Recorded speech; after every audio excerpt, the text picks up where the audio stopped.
Hello everyone and welcome to my channel Simply BI. My name is Harshit and today we are going to understand one of the most important topics in Power BI, which is the DAX functions.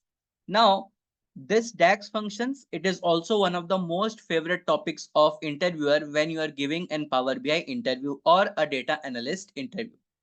Now what is this DAX? Okay, so DAX, it stands for data analysis expressions. Okay, so now it is a formula language, okay, and it has more than 200 functions.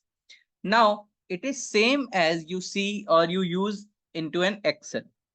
Now there are some functions, okay, which you can use in Excel, but you cannot use in Power BI and vice versa as well. Okay, some functions which you can use in Power BI, but you cannot use in Excel. Now, as I said, what is DAX? DAX, it is a formula language, okay, data analysis expression. Now, this is used to calculate and return single or you can say multiple values as well. Now, this DAX, it helps us perform complex calculations, such as if you want to calculate year on year sale or month on month sales, okay. If you want to do the totals, okay, like for like sales, and also it helps you in the profit prediction. Now, this using this DAX function, you can also draw insights, okay, from the data, okay, with the help of visualizations. Now, in DAX, okay, if we talk about DAX functions, so in DAX, we have around 200 plus functions, okay.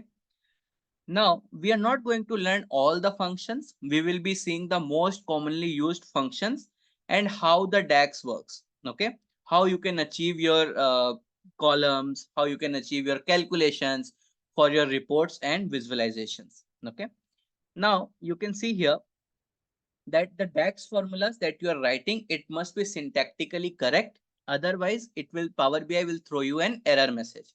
Okay, therefore it is very important for us to understand how the structure of your how the structure works. Okay, what is the structure of your expression? Now let's take an example of a DAX. Okay, for example, here if you want to write an expression to calculate the total sales, okay, then first you have to provide the name of that column.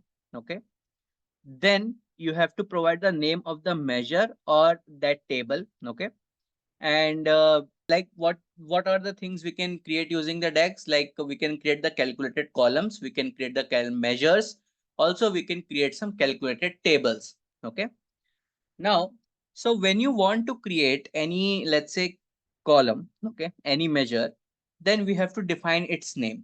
Okay, then you have to put an equal to sign. Okay, like you can see here that I have put an equal to sign here. Okay, then you can use the function based on the requirement. So here you can see I want to find the sum of the sales, and sales, this sales exists in my line total column over here. Okay, now you can see here this sum, okay, function. Okay, this line total over here, it is the column name. This internet sales is the table name. And I'm going to use this sum to find the value of this line total over here. Okay, great. So this example, it uses the sum function and it adds up all the values, okay, in the argument we have passed under the parenthesis. Okay, great. Now let's move ahead. Now, what we're going to see is there are some guidelines which you need to follow while you are writing a DAX expressions. Okay, let's see that. So when you are writing a DAX, okay, it is very important that you are you are writing it syntactically correct. Else you will get an error in the Power BI. Okay. So first of all, use DAX formula. Okay, we will be using DAX formula to create measures and calculated columns. Okay. Now, as I said, the first part of the formula is the name of the measure or the calculated column, and then it is followed by the equal to operator. Now, function, it should at least have one argument in their parameter list. Otherwise, it will not work. Okay, great. Now, measures which are created in the context of the current table, now they can move when either the column name must be enclosed in the square brackets or the table name with spaces or reserve keywords must be enclosed in a single quote.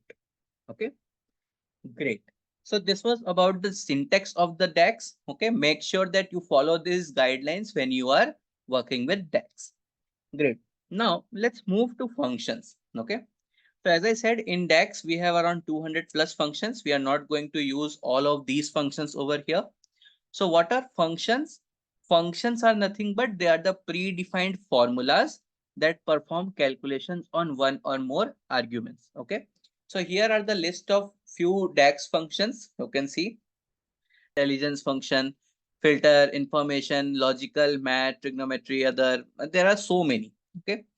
But if I want to, we will not be learning all of these functions. We are just going to focus on those important functions which are being used in a day-to-day basis. Okay. So let's see those. So these are the commonly used DAX function that includes date and time, time intelligence function, filter function, information, logical, and text function. Okay. Great. So now in functions, okay, there are some defined rules. For example, if there is a function, okay, and you need to pass the table for that function, it will do, it will take the table inside the memory, okay, it will then execute all of your expression which that table has loads, which that table loads, and like this is how the backend works, okay, in terms of functions. So we'll not be seeing about that backend. It's just I'm telling you for your information, okay. So now these DAX functions, as I said, you can use to build measures, to build calculated columns, to build reports, okay, and you can also use it to build visuals. Now, these are the most commonly used DAX functions. You can take a picture of this if you want, okay. This we will be using, or this is most commonly used in all of the firms. Great. Now, let us see that how these DAX functions are different, okay. So DAX functions, they reference the entire column or the table. Okay. As I told, some DAX functions, it requires entire table or column. Let's say a sum function. Okay. It requires a column only. But let's say that if you want to filter any data using the filter function, then that filter function requires the table. So it means in function, if you have to pass some parameters in the form of columns or in the form of table. Great. Now, if you want to customize a calculation to work on, let's say on a row by row basis, okay. So we will be learning about this thing in the coming videos about the row context and column context, okay. Then if a DAX function returns a table, the table is used to provide input for another function. Now, if I talk about this time intelligence function, okay, this time intelligence function is one of the very important functions in DAX, and it can be defined to calculate your values based on the time travel. Okay, like you want to compare, let's say 2023 year to date sales with 2024 year to date sales. Okay, like let's say it also you can do it in MTD. Like for example, I want to compare the total sales from 1st of January 2023 to 31st of January 2023 with the data for 1st of January 2024 to 31st of January 2024. Okay. So these time intelligence functions, you can use it, okay, in calculating these things. Okay. So this is the part one of the video. I hope the basic of DAX is clear to everyone. What are the important DAX functions to take to learn? What are the type of DAX functions? What are functions? Okay.